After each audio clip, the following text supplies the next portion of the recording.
आउज़ुबिल्लाहिमिनश्शैतानिर्रजीम बिस्मिल्लाहिर्रहमानिर्रहीम। Dear students, आज का हमारा जो टॉपिक है वो है जी मीन। मीन क्या होता है इसको देखें जी। मीन को उर्दू में हम औसत बोलते हैं। मीन को उर्दू में हम औसत बोलते हैं और इसको हम कैसे मालूम करते हैं। मालूम करने का तरीका ये है कि हमारे पास जो मिकदारें दी गई हों उनको जमा करना है, जिसको हम इंग्लिश में बोलते हैं सम ऑफ क्वांटिटीज़ या सम ऑफ वैल्यूज़। उर्दू में इसको कुल मजमुआ बोलते हैं। कुल मजमुआ क्या होता है? सम ऑफ वैल्यूज़। और फिर हम क्या करते हैं, उसको तकसीम करते हैं यानी बटा, यानी सम ऑफ वैल्यूज़ या कुल मजमुआ बट्टा बट्टा करते हैं जी कुल मिकदारें, यानी मिकदारें कितनी हैं उनको हम बोलते हैं जी नंबर ऑफ क्वांटिटीज़ या वैल्यूज़। टोटल जो हमारे पास मिकदारें होंगी उनकी तादाद, ऊपर उनका मजमुआ, नीचे उनकी तादाद। इसकी हम मिसाल देखते हैं। मिसाल के तौर पर ये हमारे पास 5 तालिब इल्म हैं और इनका कोई वज़न दिया हुआ है। इसका जो वज़न है, इसका जो मास है वो हमारे पास है 37 किलोग्राम। उसके बाद अगला जो बच्चा है इसका जो मास है वो है 45 किलोग्राम। उसके बाद इससे अगला बच्चा है, इसका है 48 किलोग्राम। इससे अगला 45 किलोग्राम। इससे अगला 60 किलोग्राम। अगर हम इन तमाम बच्चों के वजन को, इनके मास को जमा करें, यानी 37 जमा 45 जमा 48 जमा फिर 45 और जमा 60 किलोग्राम, तो ये बनता है जी 235। तो ये 235 हो गया इनको जमा करने से, यानी हमारे पास तमाम मिकदारों का जो मजमुआ है वो बने हमारे पास 235। अब हमारे पास मीन या औसत क्या होता है, तो हम इसको देखते हैं। औसत हमारे पास था कुल मिकदारों का मजमुआ जो कि 235 था, और बट्टा कुल मिकदारें वो हमारे पास कितनी हैं जी 1 2 3 4 और 5। तो 235 को हम 5 पर तकसीम करेंगे। तकसीम करने के बाद हमारे पास जो औसत की वैल्यू आई है वो आई है 47 किलोग्राम। तो ये हमारा औसत का जवाब है। औसत को हम मीन भी बोलते हैं, तो मीन बराबर हो गया 47 किलोग्राम।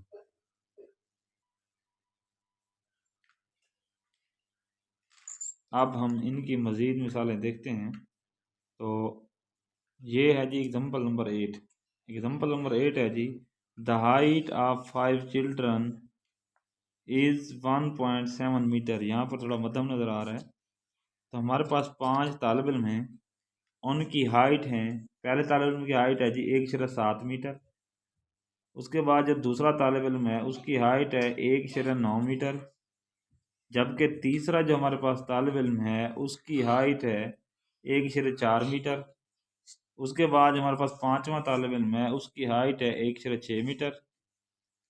जबकि हमारे पास जो पांचवा तालिब इल्म है उसकी हाइट है जी 1.3 मीटर।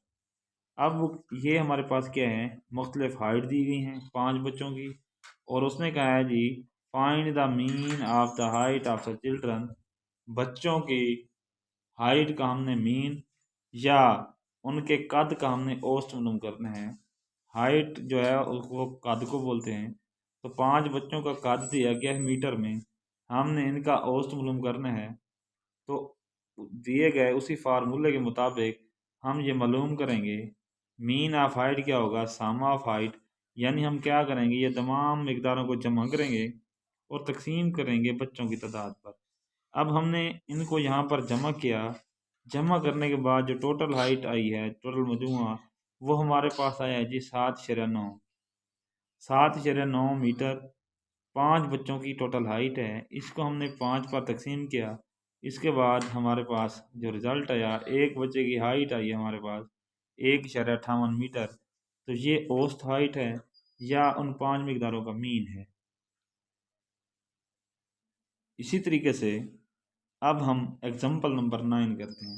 एग्जाम्पल नंबर 9 में है जी द मीन ऑफ RS 75, यानी अब वो बता रहे हैं हमारे पास कुछ रकम है 75 रुपये, 45 रुपये, 60 रुपये और एक वैल्यू है X है, उसकी कीमत नहीं दी है।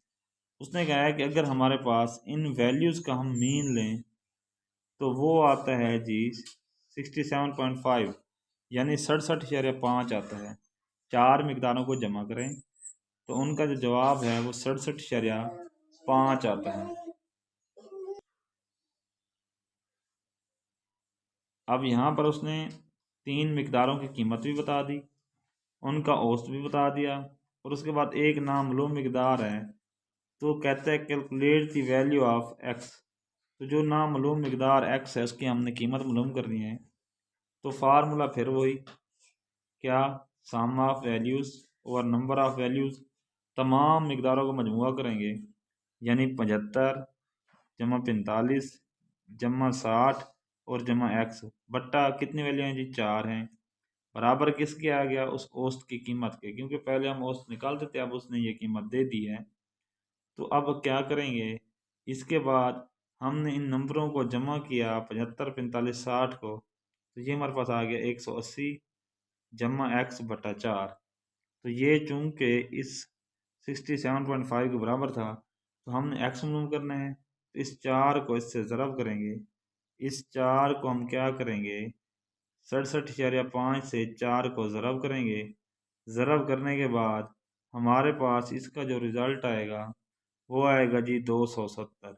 दूसरी साइड पे हमारे पास आ रहा था ये ऊपर वाला हिस्सा 180 जमा एक्स, यहाँ पर मिस्टेक है, बुक में ज़रब लिखा हुआ है, तो यहाँ पर जमा का एक्स आता है 180 जमा एक्स। एक साइड पे आ गया जी 270 बराबर है जी 180 जमा का एक्स आ गया। अब करना क्या है, करना ये है कि हमने एक्स को अलहदा करना है और 180 को हम दूसरी साइड पर ले जाएंगे। यहाँ पर एक चीज़ नोट करें, अगर हमारे पास जैसे ये 270 है ये जमा का है और 180 जो है वो भी जमा का है, हमारे पास, मैं इसको वैल्यू को अलहदा से ऊपर से लिख देता हूँ। वैल्यू है जी 270, ये बराबर है 180 जमा का एक्स। अब जैसे हमारे पास यहाँ पर जमा की अलामत है, यहाँ पर जमा की अलामत है, यहाँ पर भी जमा की अलामत है, यहाँ पर भी जमा की अलामत है, जहाँ कोई अलामत ना हो वहाँ जमा की अलामत होती है। तो अब इस तरीके से हमने अगर 180 को इधर शिफ्ट करना है तो इसकी अलामत जमा से माइनस हो जाएगी, यानी जब ये इधर आएगा कैसे, 270 माइनस का 180, ये बराबर हो जाएगा एक्स के। अब हमने क्या किया, इसको शिफ्ट कर लिया। शिफ्ट करने के बाद हमारे पास जो रिज़ल्ट बन रहा है वो बन रहा है जी, इधर ज़रा नोट करें, यहाँ पर रिज़ल्ट बन रहा है जी 270 माइनस 80 180, तो ये जवाब आ रहा है 90। तो ये 90 जो है वो हमारी एक्स की कीमत है। इस तरीके से हम मज़ीद सवालों की प्रैक्टिस करते हैं। यहाँ पर अगर देखें तो हमारे पास एक मशक है 11.4, तो 11.4 हमारे पास एक मशक है। तो इस मशक में अगर हम देखें तो यहाँ पर कहता है find the mean of the following data. ये डाटा दिया हुआ है, इनका हमने मीन निकालना है, तो बिल्कुल आसान है। अभी जो सवाल हम कर चुके हैं उनसे मिलता जुलता है। तो ये सवाल नंबर 1 का हम पहला पार्ट करते हैं। तो हमारे पास है क्या है जी, हमने 8 है, इसको जमा करना है 9 में, इसको जमा करना है जी 7 में, इसको जमा करना है 14 में, और उसके बाद 14 को जमा करना है जी 15 में। अच्छा 15, उसके बाद इनको जमा करना है जी 10 में, और इनको जमा करना है 20 में। तो इनका जो हम मजमुआ है टोटल, इसको हम लिखते हैं जी कुल मजमुआ, कुल मजमुआ। तो ये हमारे पास हो गया 8 जमा 9 17, 17 में 7 जमा करेंगे तो ये हमारे पास हो जाएगा 24, 24 में हम 14 जमा करेंगे तो ये हो जाएगा 38, 38 में 15 जमा करेंगे तो ये 53 हो जाएगा, 53 में 10 63, 63 में 20 जमा करें तो ये 73 होगा। तो तो अब हमारे पास जो कुल मजमुआ आ गया वो आ गया हमारे पास 73, यानी हमारे पास जो औसत है वो कैसे आएगी, औसत आएगी जी 73। भट्टा कितनी वैल्यू हैं, 1 2 3 4 5 6 7, इसको 7 पर तकसीम करेंगे।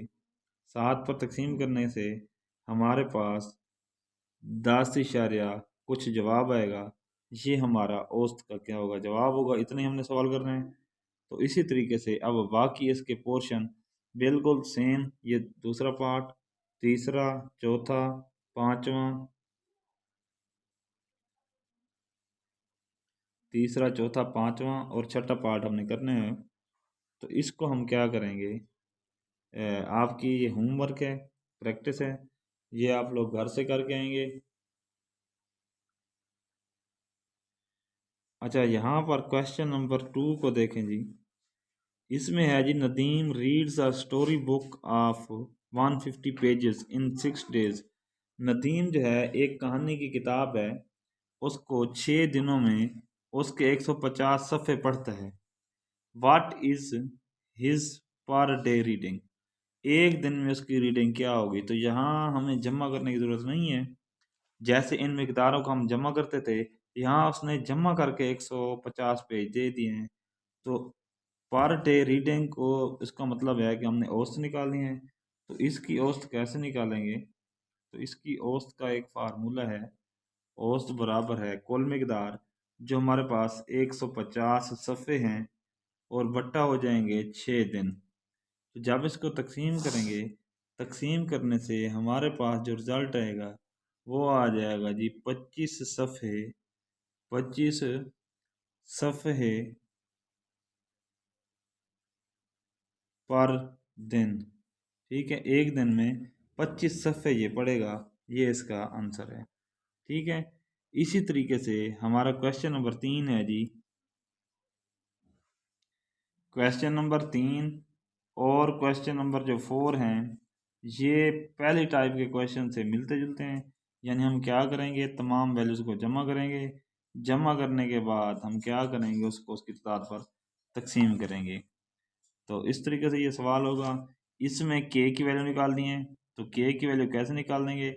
के की वैल्यू निकालने के लिए हम एक पहले एक्सरसाइज में हम एग्जांपल कर चुके हैं। मिसाल के तौर पर वो एग्जांपल क्या थी, एग्जांपल नंबर 9। जो हमारा क्वेश्चन नंबर 4 है वो एग्जांपल नंबर 9 से बिल्कुल मिलता जुलता है। इसमें एक्स था और जो सवाल है, सवाल के अंदर के दिया हुआ है। तो जैसे एक्स की वैल्यू निकालिए, इस तरीके से ये के की वैल्यू निकाल देंगे। और ये आपका होमवर्क होगा, इसको आपने करके आएंगे।